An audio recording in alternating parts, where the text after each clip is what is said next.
Selamat pagi Indonesia, Anda menyaksikan seputar Bali terkini pukul 10 waktu Indonesia Tengah bersama saya, Madis Kedana Karang.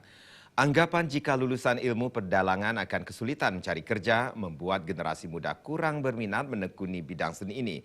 Padahal pada kenyataannya peluang karir bagi anak muda yang menekuni seni pedalangan cukup terbuka lebar sebab mereka dididik untuk menguasai teori dan praktek yang berbasis seni teater.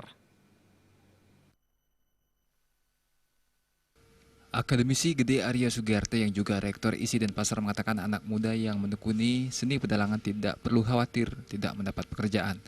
Mahasiswa ilmu pedalangan diajarkan praktek ilmu teater sehingga mereka bisa menguasai seni tari, sastra, bahkan memainkan musik tradisional.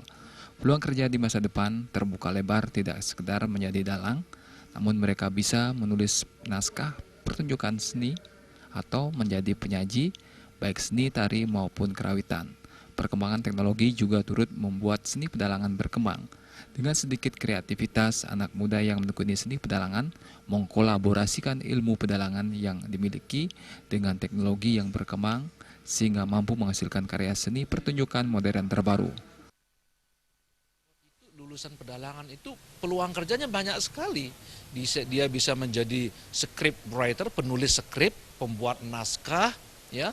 Kemudian dia juga bisa menjadi penyaji, ya, baik tari, baik kerawitan. Dia juga bisa menjadi kreator pedalangan itu. Dan peluang seni pewayangan kita sekarang sudah semakin berkembang. Sekarang ada wayang listrik, dengan bantuan teknologi mereka juga bisa berkolaborasi. Saya kira pedalangan itu banyak sekali peluangnya dan anak-anak tidak usah takut kalau tamat jurusan pedalangan sini tidak akan mendapatkan pekerjaan.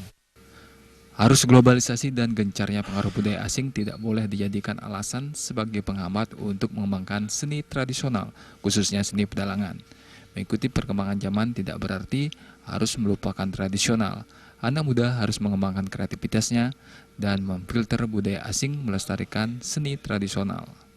Agus Sugiana dan Agus Sudiatmike, Bali TV. Nantikan kami di seputar Bali terkini 1 jam datang. Selamat pagi dan sampai jumpa.